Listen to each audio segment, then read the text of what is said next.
आपण पाहत आहात सुपरफास्ट 24 तास न्यूज, बातम्यांचा खरा वेग। परभणी शहर महानगरपालिकेच्या महापौरपदी शिवसेना उद्धव बाळासाहेब ठाकरे पक्षाच्या सय्यद इक्बाल सय्यद ख्वाजा यांची निवड झाली असून उपमहापौरपदी काँग्रेसचे गणेश सुरेश देशमुख यांची निवड करण्यात आली आहे। आज 12 फेब्रुवारी रोजी शहरातील बी रघुनाथ सभागृहात जिल्हाधिकारी रवींद्रसिंह चव्हाण, परभणी महापालिका आयुक्त नितीन नार्वेकर व इतर अधिकाऱ्यांच्या उपस्थितीत महापौर व उपमहापौर पदाची निवड करण्यात आली। उद्धव बाळासाहेब ठाकरे पक्षाचे 25 नगरसेवक, काँग्रेसचे 12 नगरसेवक निवडून आले होते।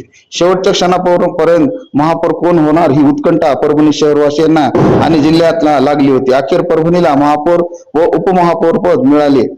यावेळी खासदार संजय जाधव, आमदार डॉक्टर राहुल पाटील, माजी आमदार सुरेश देशमुख, माजी खासदार तुकाराम दुरेंगे पाटील, काँग्रेस प्रदेशचे उपाध्यक्ष डॉक्टर सिद्धार्थ हत्तेंबेरे यांच्यासह पदाधिकारी कार्यकर्ते यांनी नूतन महापौर यांच्या निवडीबद्दल शुभेच्छा दिल्या।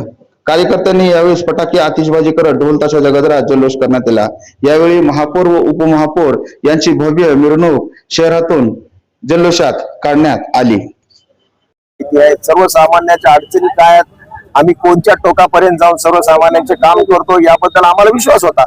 म्हणून मी सुरुवातीला म्हणल्यावर बऱ्याच लोकांनी आश्चर्य व्यक्त केलं की बाबा उबाटाचा महापौर कसा बनेल परभणीमध्ये। मी म्हणलं समय जाण दो, मग तुम्हाला लक्षात येईल की कसा बनेल म्हणून, आणि आज ते चमत्कार झालेला आहे। भाजपनं बऱ्याच प्रमाणात नगरसेवक होण्याचा प्रयत्न केला पण त्यांना यश मिळालं नाही, काय म्हणताना?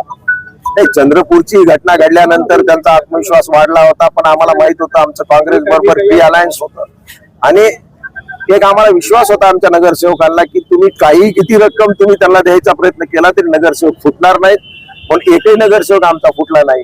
उलट आम्ही त्यांना विनंती केली होती मीडियाच्या माध्यमातून की तुम्हाला विरोधी बाकावर बसवण्याचा जनादेश झालेला आहे, त्या आदेशाचं आपण पालन केलं पाहिजे। आपण विरोधी बाकावर राहा, चांगल्या प्रकारचं काम करा, यासाठी आम्ही त्यांना शुभेच्छा दिल्या होत्या। पण काय असतं, स्वार्थ कधी नडतो लोकांना, मग स्वार्थपणामध्ये डोळे आंधळे होतात आणि कुठं ना कुठं तरी काहीतरी सापडेल अशा प्रयत्नात ते होते, पण त्यांच्या हाती काही सापडलं नाही। आणि जनतेने आम्हाला प्रचंड बहुमत दिल्याबद्दल सर्व नगरसेवकांचे अभिनंदन करतो आणि पुढे त्यांना ज्या काही हे चालवण्यामध्ये आव्हान येतील त्या आव्हानाबरोबर आम्ही त्यांच्या काँग्रेसच्या पक्षश्रेष्ठींना आपण कसं विनवलं की हे चंद्रपूर नंतर जे थोडी फाटाफूट वेगवेगळी वक्तव्य येत होती, पण तरी देखील आज तुम्ही काँग्रेसला सोबत घेऊन सर्व व्यवस्थित पार पाडत, तरी किमया कशी? एक आहे, त्यांचे राष्ट्रीय नेते आमचे सिद्धार्थ भाऊ इथंच आहेत।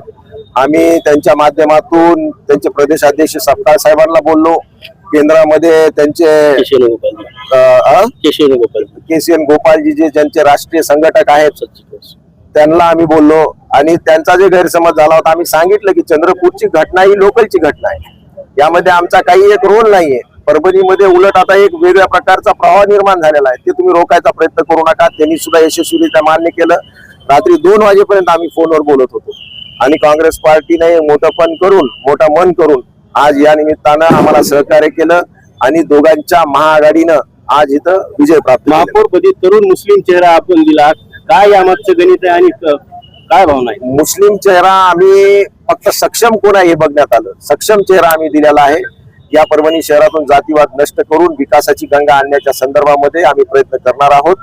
आणि शेवटी तुम्ही जसे म्हणले की बा जातीय व्यवस्था सुद्धा किंवा एक स्टेबल राहावी, यासाठी पुढच्या वेळेस आम्ही निश्चितच हिंदू महापौर सुद्धा देण्याचा प्रयत्न करू। आपण छत्रपती संभाजीनगर पाहिलं, मुंबई पाहिलं की मुस्लिम नगरसेवक एकीकडे दिसत होते, हिंदू नगरसेवक, पण इथं जी किमया आहे की हिंदू मुस्लिम एकत्र दिसले, त्याचं काय श्रेय म्हणतात? सर्व धर्म समभाव ज्याला म्हणलं जातं, ज्याला आपला देश संपूर्ण जगामध्ये प्रचलित आहे, ते खऱ्या अर्थानं परभणीमध्ये सुरुवात झालेली आहे। जातीपातीच्या राजकारणापासून आम्ही सुरुवातीपासून कोसो मैल दूर आहेत आणि आज हे सिद्ध केले आम्ही की तुम्ही जर काम करणार असताल तर जातीबद्दल द्वेष निर्माण करून तुम्ही सत्ता प्राप्त करू शकत नाही, तर तुम्ही लोकांचे प्रश्न सोडून सुद्धा सत्ता प्राप्त करू शकता, हे आज परत एकदा सिद्ध झालं। भाजपच्या हिंदू मुस्लिम राजकारणाला हा चेकमेट आहे का? 100% हा चेकमेट आहे आणि यानंतरच्या काळामध्ये सुद्धा अशाच परभणीचा विकास होईल। सर्व जाती धर्माच्या लोकांना घेऊन जाण्याचा प्रयत्न केला जाईल। आज सुद्धा तुम्ही पाहता 25 नगरसेवकांमध्ये आमचे हिंदू नगरसेवक सुद्धा आहेत, मुस्लिम जवळपास 12-13 आहेत, हिंदू जवळपास 10 आहेत, दलित चेहरे सुद्धा आमच्याकडे सक्षम चेहरे आहेत।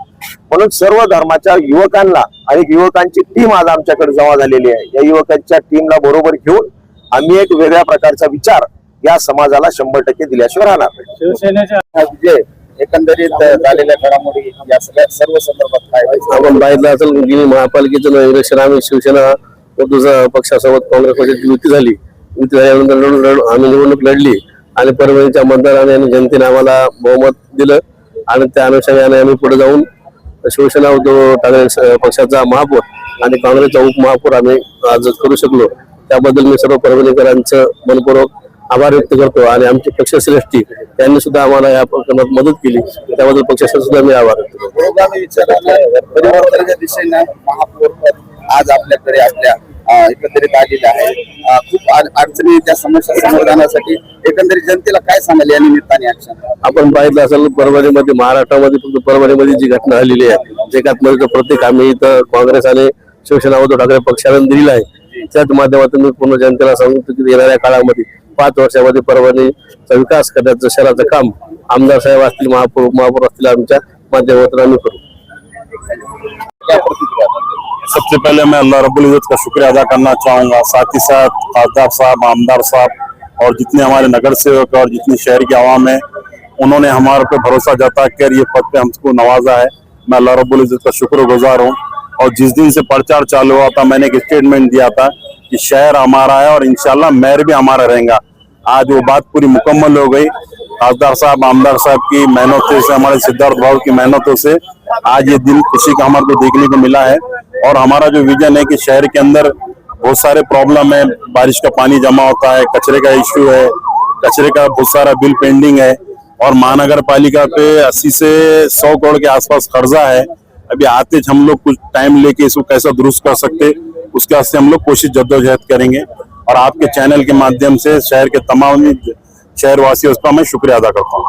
सर, अभी सामान्य रुग्णालय में जो भीमापुर गांव नगर है वहाँ पे 4 बच्चों को कुत्ते ने काटा है, उसका बंदोबस्त क्या था? एक्चुअल में 3 साल से प्रशासक के पास महापालिका थी. अभी अभी अभी अभी हम लोग बैठे हैं. सबसे पहले वही टेंडर निकाल के जो शहर के अंदर कुत्तों का प्रमाण, पागल कुत्तों का प्रमाण बढ़ गया है, उसको कैसा यहाँ से शहर से कम कर सकते उसके वास्ते हम लोग फर्स्ट प्रायोरिटी में कोशिश करेंगे. जनतेचा कौल जनतेने मांडीत आमच्या बरोबर दिलेला होता आणि आम्ही त्या पद्धतीनं सभागृहामध्ये प्रदेश काँग्रेस कमिटी आणि शिवसेना उभाटा आमची शहरात पहिल्यानं युती होती, सोबत आम्ही लढलो आणि प्रदेश जसं सांगते त्या पद्धतीनं आणि दोन्ही उपमहापौर महापौर झालेत, त्याचा मनस्वी आनंद काँग्रेसमध्ये. दादा, काय आता एक विकासाचा धोरणात्मक गोष्टी आहे, आपण अनुभवी आहात, याच्या पुढे कशी वाटचाल राहील? एकंदरीत दोन्ही पक्ष एकत्र मिळून काम करतात, सगळं मिळून करताल, आम्हाला त्यांना मार्गदर्शन करत राहू. गणेशराव आज उपमहापौरपदी गेले, आपला वारसा आहे राजकीय सामाजिक सगळं, एक राजकीय नेता म्हणून, एक वडील म्हणून त्यांनी काय सांगाल, काय कशी भावना आहे? मुलाचा आनंद वडिलाला असतेच, त्याच्यात काय सांगायचं? मनस्वी आनंद आहे, तुम्हाला जसा आहे तसा मला आहे.